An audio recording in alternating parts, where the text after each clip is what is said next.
जय श्री माता जी।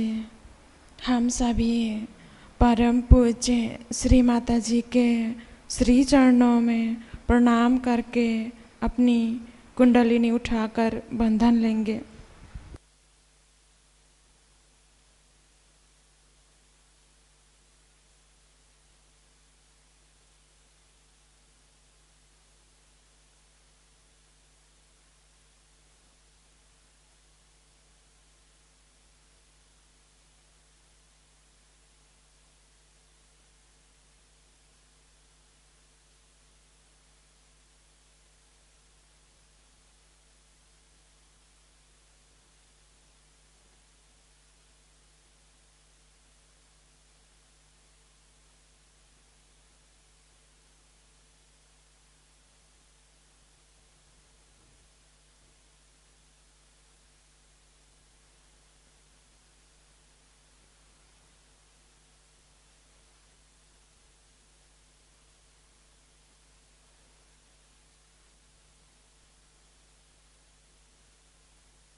तीन महामंत्र और श्री गणेश मंत्र।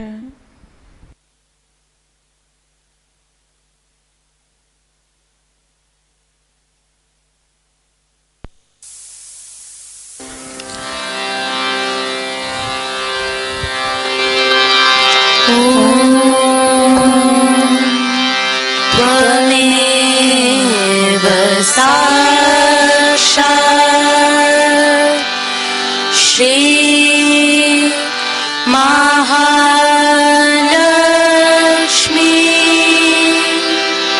Mahasaraswati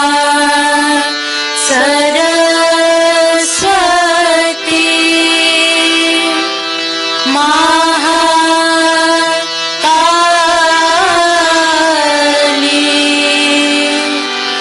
Trigunatmika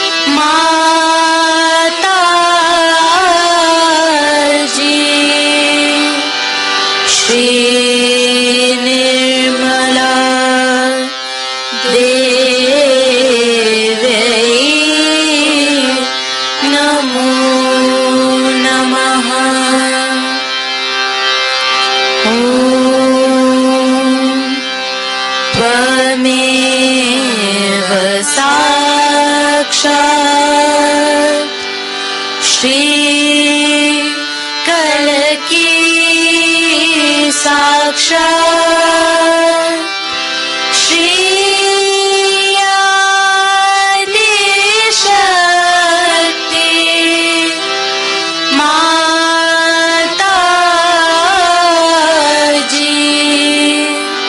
Shri Nirmala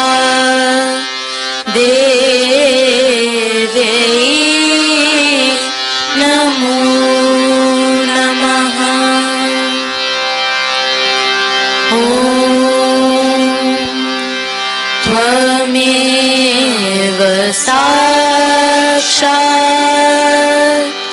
Shri Kalaki Sakshat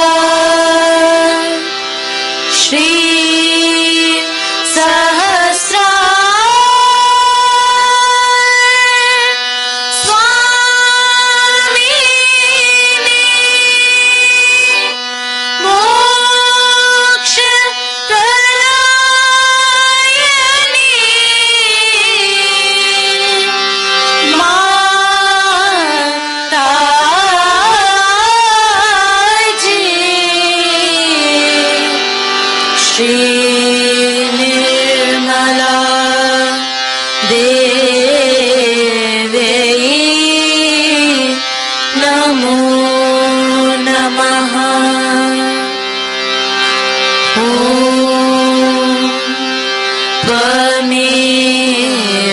साक्षात्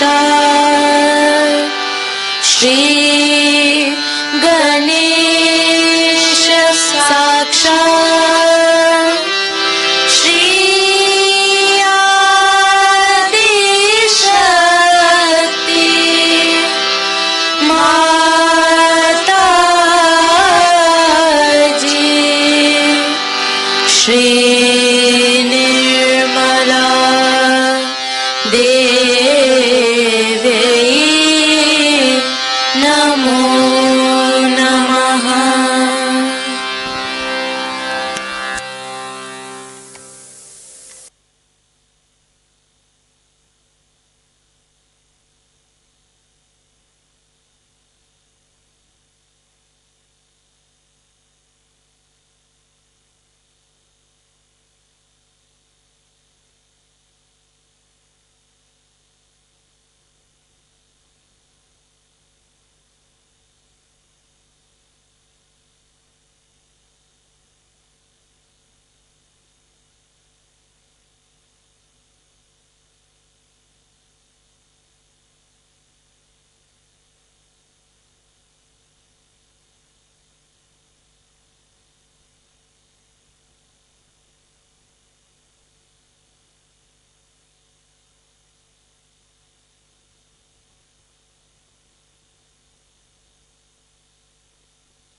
इसी ध्यान की स्थिति में अब हम सभी परम पूज्य श्री माता जी की अमृत वाणी आत्मसात करेंगे।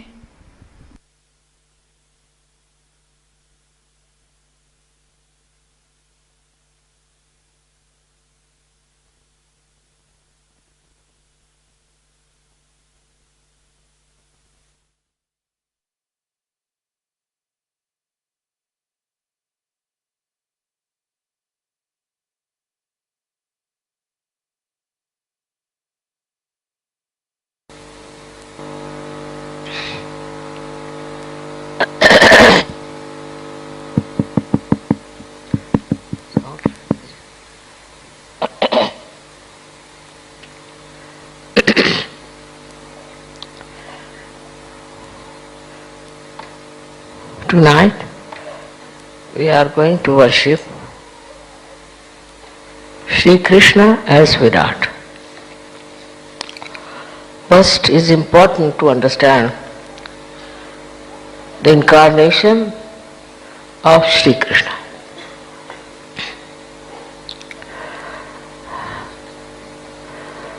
Krishna word comes from the word Krishi. Krishi means agriculture. He has sown the seeds of spirituality. And for that, first of all, he had to think, where are we as far as spirituality is concerned? How is the land? So what had happened at the time of Sri Rama, that he created lots of maryadas. And by these maryadas, people started mentally thinking about it. I am not supposed to do that, I am not supposed to do this. It was just a mental binding. It was not spontaneous, it was not search. As a result, people became extremely serious. They wouldn't talk much and they wouldn't laugh, they wouldn't enjoy anything. So Sri Krishna decided that first of all, we must remove them from this conditioning. And this conditioning has to be removed in such a manner that they enjoy themselves.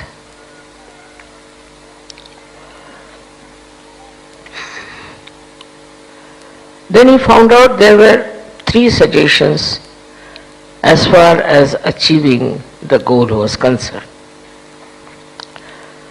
So first one, as he says, is to become a realized soul, sthita prajna, to go beyond all temptations, go beyond all ego, go beyond all kinds of conditioning, and to become a sthita prajna. Sthita prajna is where he doesn't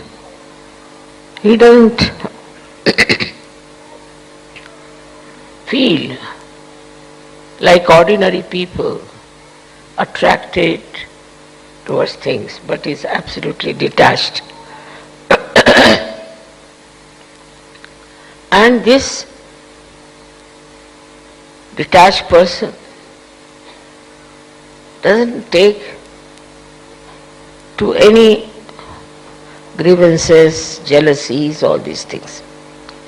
That he told. But how to achieve it, he never told. And the second thing he described is that you must work, you have to work. After all, you have got all the human tendencies is to work. But the fruit of the work, you leave it at the lotus feet of God, or you may call the divine power. This is another trick of his, because he realized how human beings were twisted and how they had an ego. If you tell them something, how they'll misinterpret it. So he took the other way around, that tell them something absurd. Now whatever work we do, your ego is intact, and with that ego, you can never give it up at the lotus feet of the divine. Then impossible. So he made an impossible situation that after some time people will realize that this cannot be done, and they'll give up this idea of leaving everything at the lotus feet of the divine. This was the one how he prepared the land. Second thing he said, Pushpam phalam toyam. Flowers, fruit and water. Whatever you offer me, I'll take it. I'll take it. But when you do that, you must have ananya bhakti. Ananya means completely single-minded bhakti. When there is not the other. This is only possible after realization. Only after realization you can put the fruits of your work at the lotus feet of the divine, and only after self-realization you can have ananya bhakti, means the devotion which is singular. These absurd conditions he put for human beings because they were so much complicated. So many people tell me, Mother, we are doing Ananya Bhakti. How? Because we are singing on the street, we are taking the name of God all the time, we are going to Pandharipur, you see, in rags, and for 1 month we walk singing. This kind of absurd ideas about bhakti, he never gave. But it is the way he wanted to neutralize the absurdities of human beings, that they thought this was the bhakti, which is not. Ananya bhakti is only possible when you are realized soul, when you are connected with the divine, when there is not the other. This is how he tried to make three-way attack, on human beings, in a way, on their stupidity. Because he thought that if I tell them directly, do like this, do like that, then they'll say, of course we did it, and still we never achieved it. In India, there's a big cult, we can call it, people who go to Pandharipur, for 1 month they walk in rags, singing the songs, and on the way they go on eating food at different places. According to them, this is Ananya Bhakti. And they achieve nothing. They become very sick and very tired and have a very bad old age. But who can tell them? They are all lost in it. So this is a way one could tackle human beings to show their stupidity. And so many people come and ask me, as I told you, that how is it we do so much bhakti of Sri Krishna and we have achieved nothing. So he is the one who prepared the land for sowing. We can say he is the one who was like a very great agriculturist. So his name was Krishna. There are so many things I have told you about him, how his name came as Krishna, then as how he was called as Radha, or who was Radha, who was Krishna, and all those things. But when he talked of these things, also he told that you should become Sthitapragya. That is, they call as Jnana Yoga. Jnana means knowledge. So you should get absolute knowledge. That he didn't say how. That you know what is absolute knowledge, which you can feel it on your fingertips in Sahaja.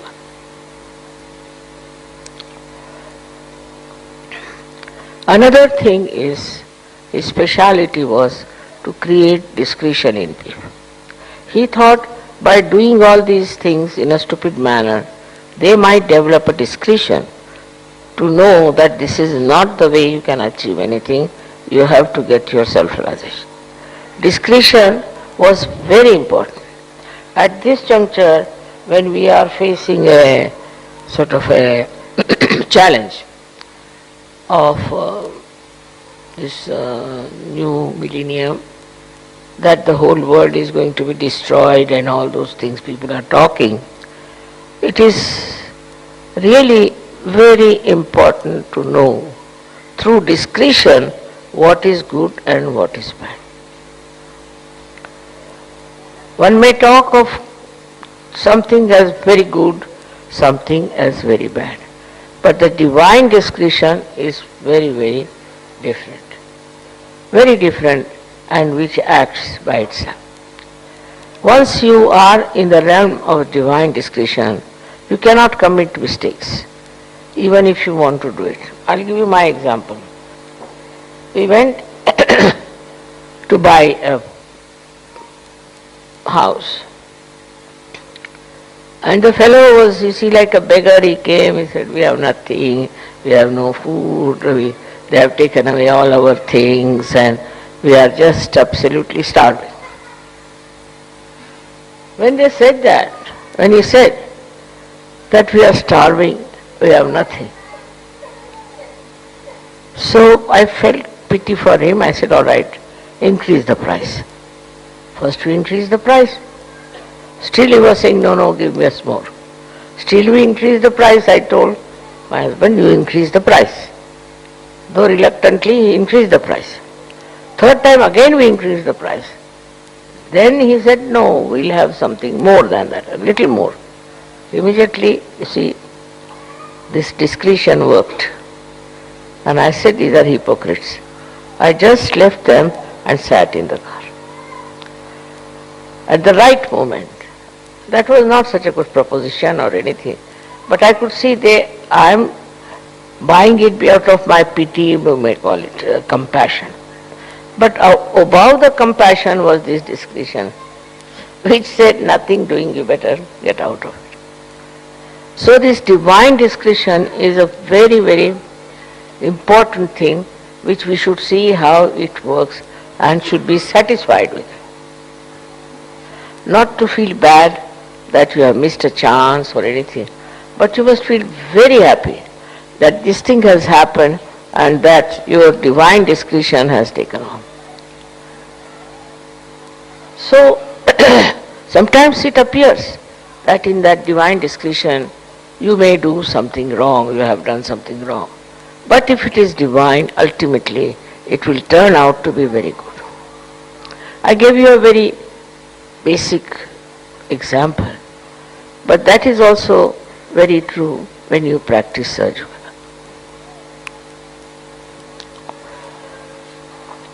The discretion of divine discretion is extremely important to play a very great part in our lives. Because this divine discretion gives us the real joy of our being, of ourself, of Sajva. So the third point was for him to make people joyous and happy. But with all these maryadas of Sri Rama, he didn't know how to do it.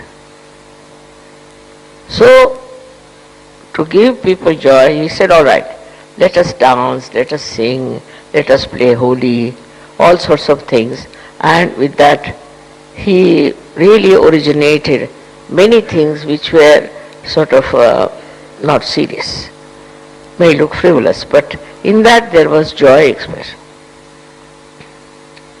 All that he did to give them a full idea as for a Sahaj yogi or for a, we can say for a self-realized soul, what should be the attitude towards everything.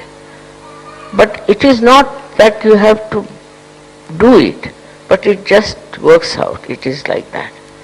That in the state of Sahaj, you enjoy everything. Enjoyment.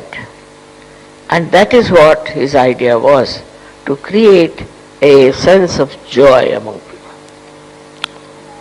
Many people, there are lots of critics have criticized this part of his life. According to them, religion means you should become just old at the age of 20 years, you should become an old man of 80 years, something like that.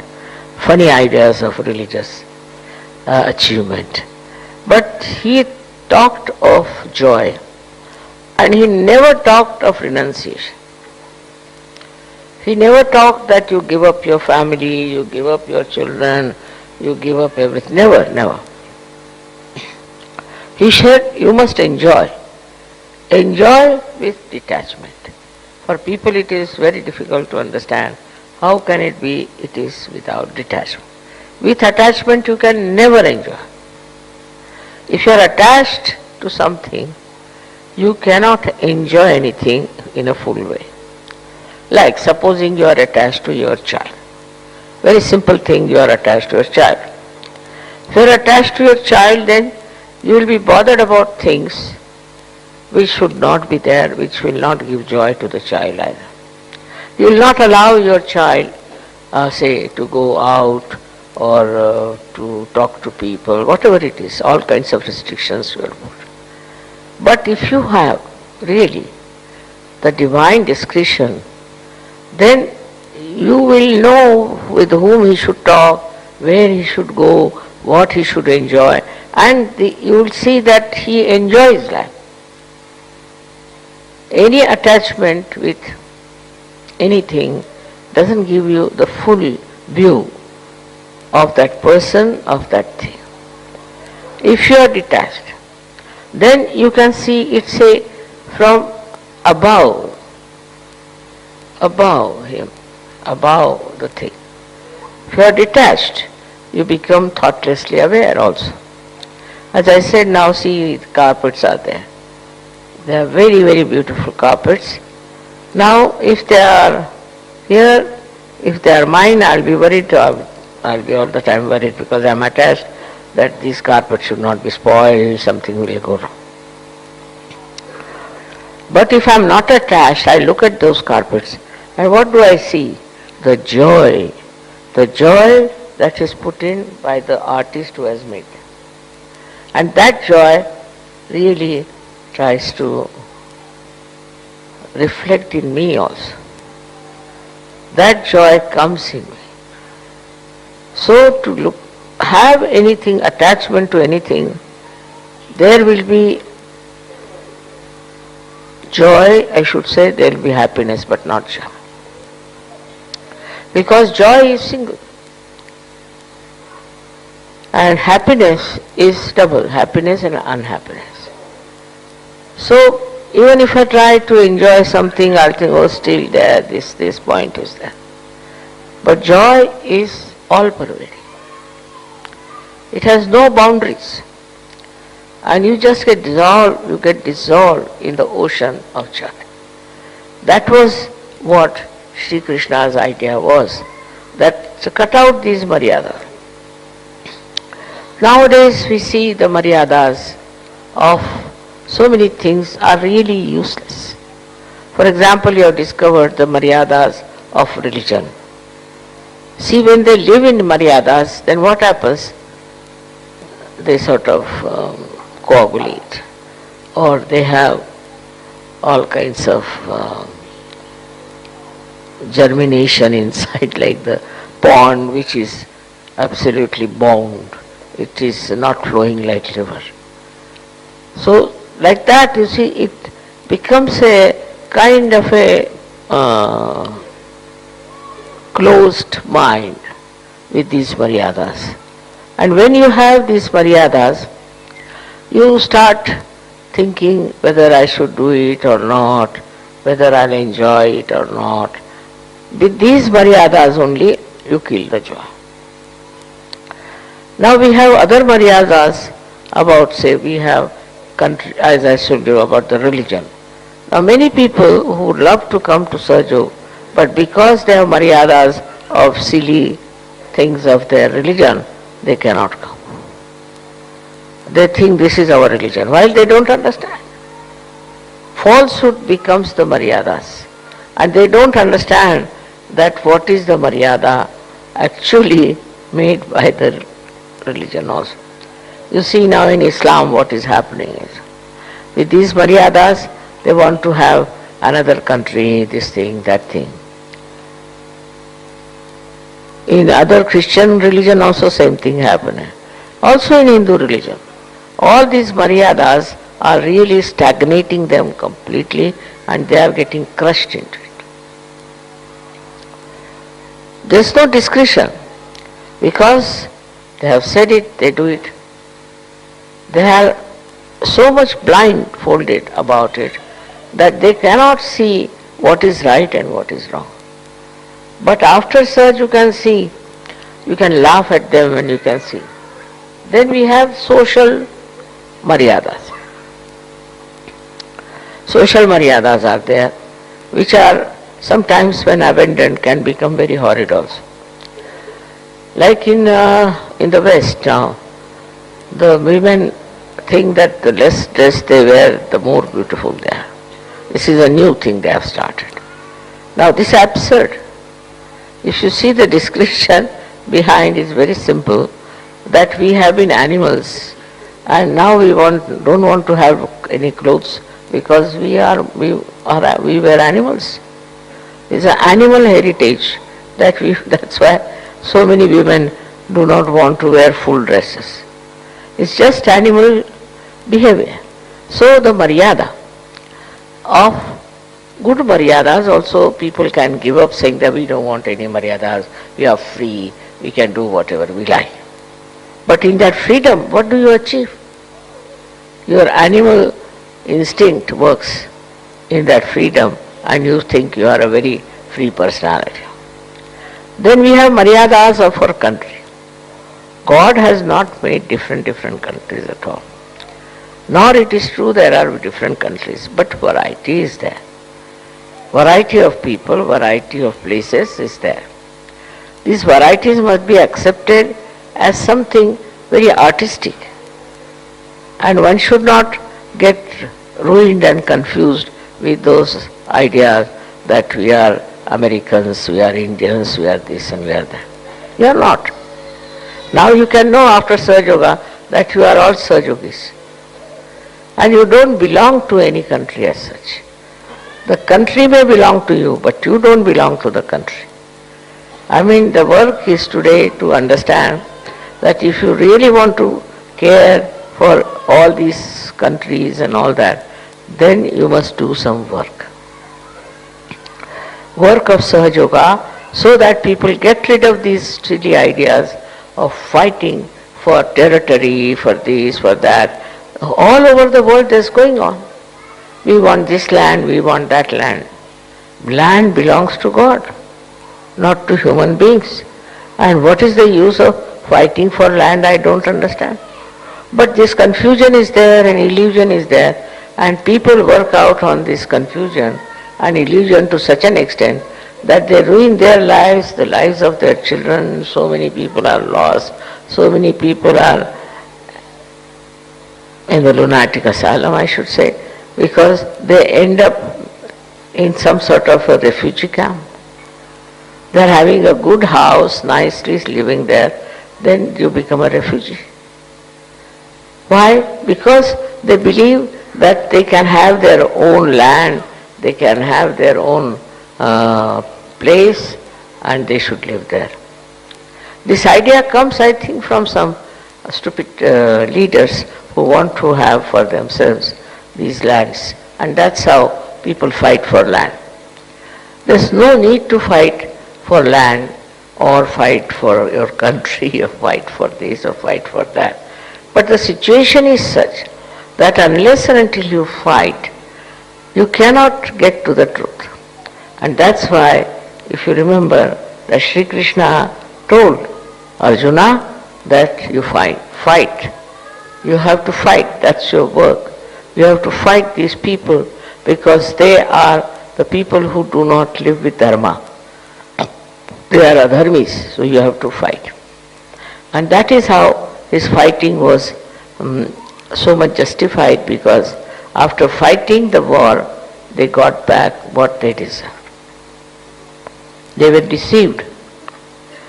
And this is what Sri Krishna said, that you should not by any chance become a slave of these people, but you fight it back.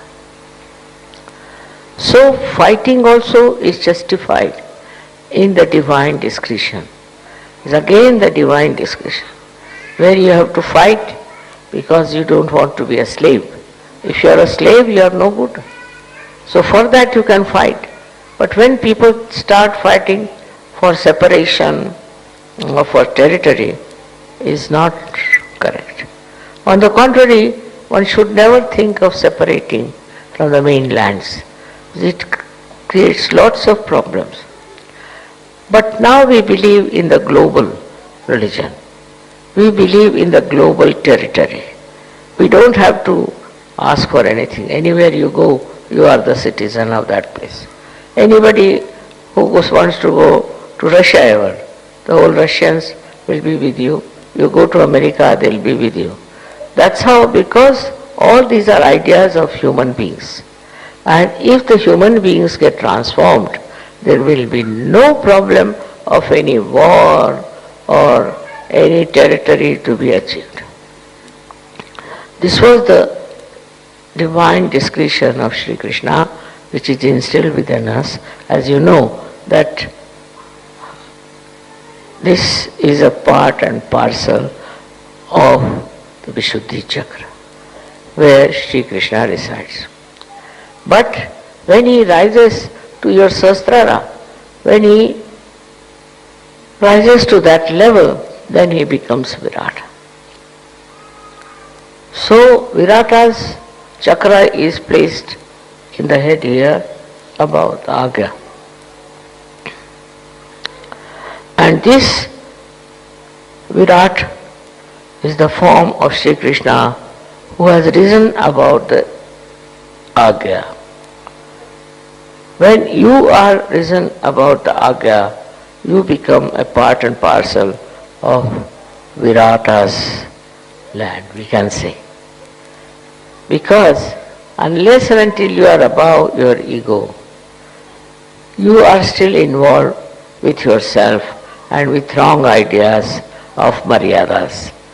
But when you rise above that and you become the Virat, the great, then you are in the land of Virata. And Virata's powers are tremendous. As been seen by Arjuna, the form of Virat. The power of Virat becomes so tremendous that it acts globally. It acts in such a manner that you sit here and anywhere it can act. You have seen that now. Many times people say, Mother, it's a miracle. My mother was sick and she was not here and I just prayed and she got all right. This is all the power of Virat. The power of Virat is that it can penetrate into the subtle side of human beings in such a manner that everything we are connected. We are not separate. As every drop is connected with the ocean. We are connected with the whole universe. And when you become the citizens, I should say, of Virat, then all the things with which you are connected also get your vibrations, your ideas, your ambitions, everything passes through that. And it works. You have seen how many miracles have taken place in your lives. It is the Virata Shakti that works. Now for that, we have to know how to do worship of Virata. First of all, you have to rise above your ego. Very important. Otherwise, how can you worship? There is your ego standing in between, and how can you rise up to the point of Virat? You have to pass through that. Once you are above your ego, you enter into the kingdom of Virat. There the king is the Virat and you are the subject who are looked after completely by Virata Shakti, by the power of Virata. But at that stage you become really a universal personality in a way, because whatever are problems universally. Now not necessarily that they should be attached to you or connected to you. Supposing a person is of that level, now there may be a war in some other country. It can stop. Somebody who is being oppressed can win over. Anywhere your compassion moves, it works out. Whenever your attention will go, it will work out. And sometimes you are surprised as to how it works, Mother, how these things work out, how these coincidences have taken place. Only thing is, you have crossed that state of your ego and have gone into the state of Virat, which is a very important thing to do, is to enter into the area of Virata. Then you don't think this is your country, this belongs to you, that belongs to you. This belonging business finishes up. Then you belong to Virat and he uses you for his own purpose, in the sense that when your whole thinking is different, becomes global thinking, then he acts. And then his powers are manifold. And Krishna's power is that he uses a conch to call people. I have given conches to all the leaders. So we have to now announce and call people. But at the level of Virat, you don't have to do all that. At the level of Virat, it just people see and they'll know. Just they will watch you and they will know. Just they will think you are human beings and you are so sweet, so good, just like gems shining all the time. So they will be impressed. This comes through the Virata's blessing. When you become that, then you forget about other things, like you have big positions or anything, you come from a very rich family, or that, all these nonsensical things which are actually not true.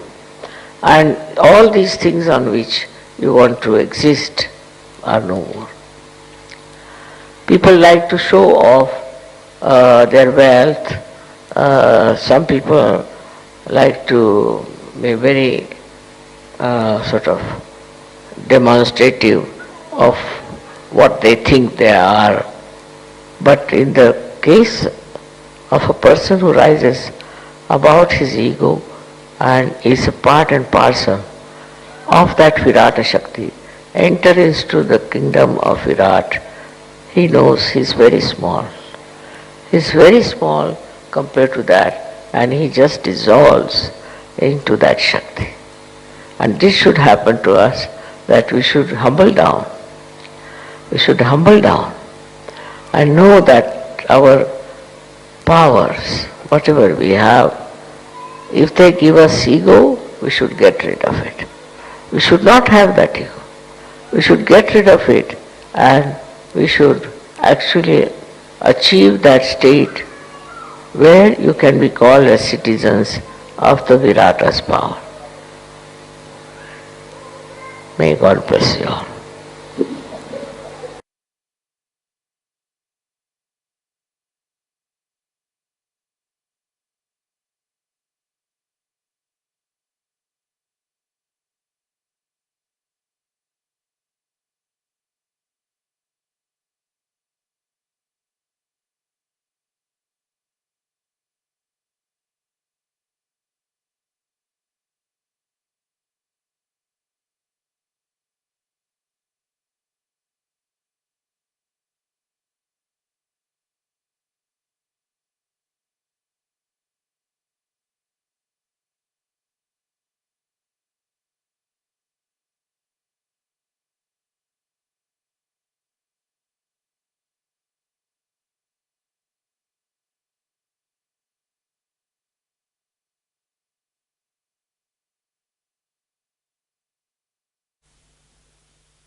अब हम सब परम पूज्य श्री माता जी की आरती करेंगे।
सबको दुआ देना माँ, सबको दुआ देना।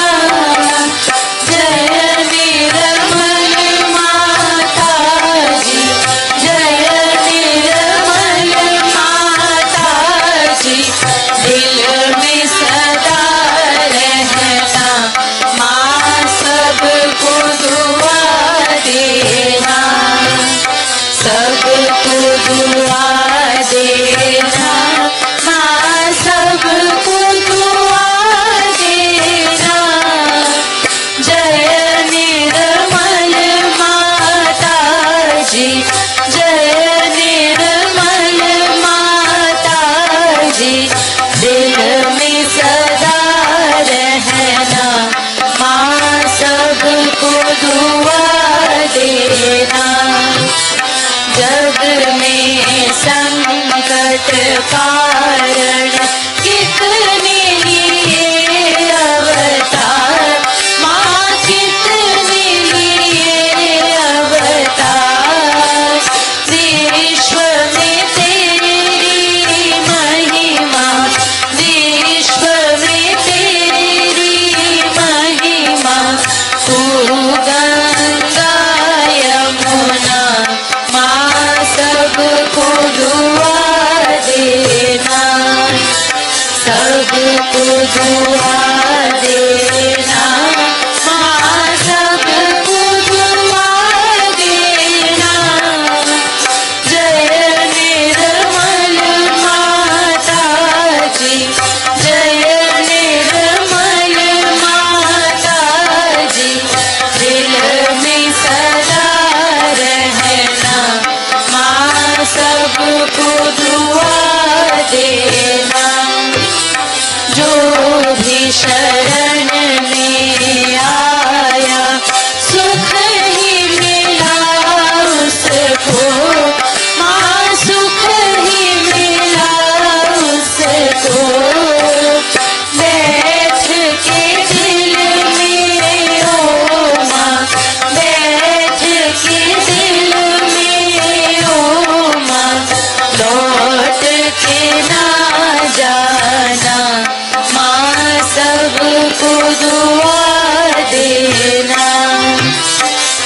सबको दुआ देना माँ, सबको दुआ देना।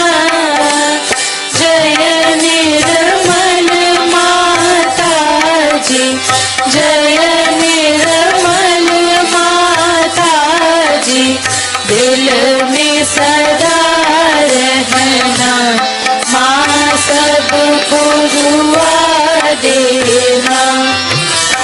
मानव में अवतर के कर दिया उजियाला, माँ कर दिया उजियाला।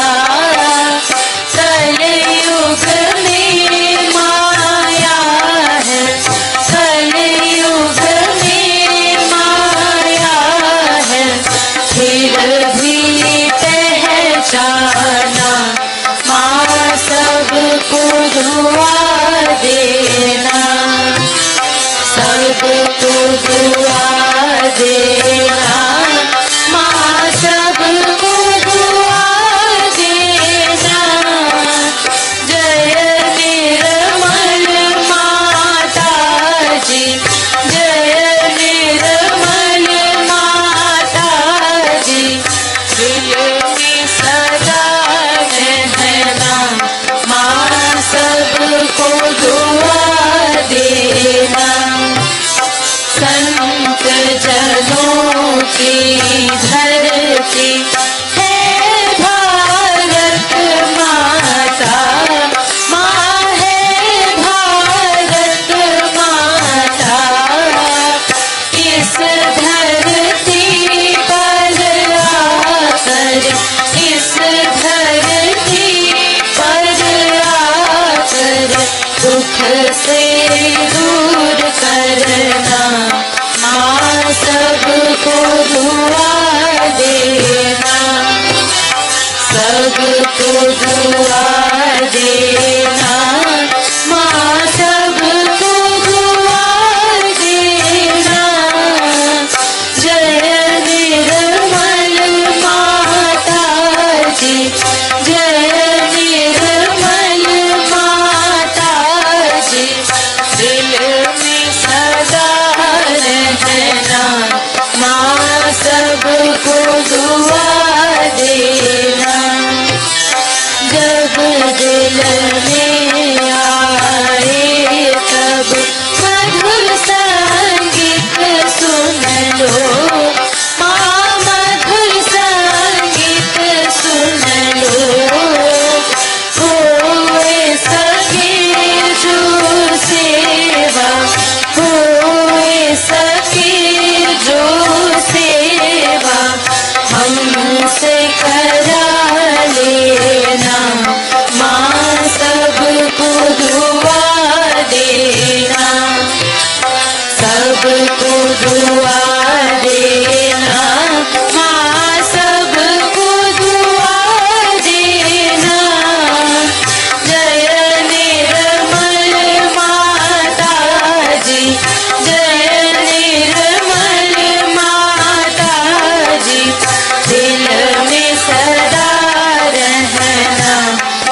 साक्षात् श्री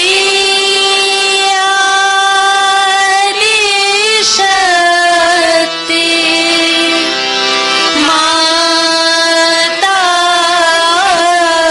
माताजी श्री निर्मला देवी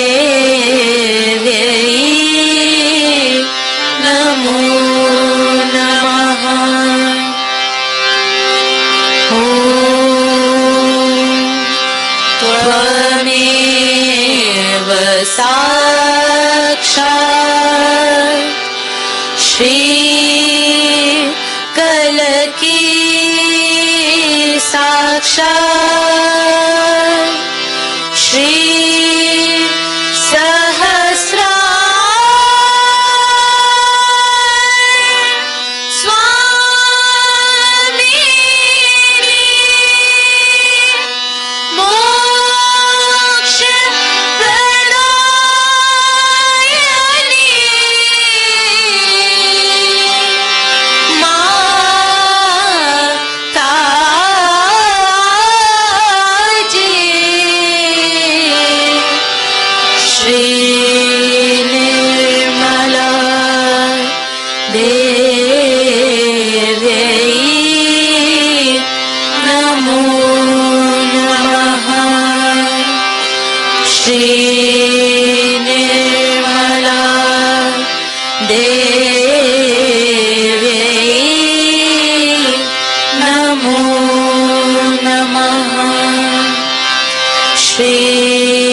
शक्ति माताजी श्री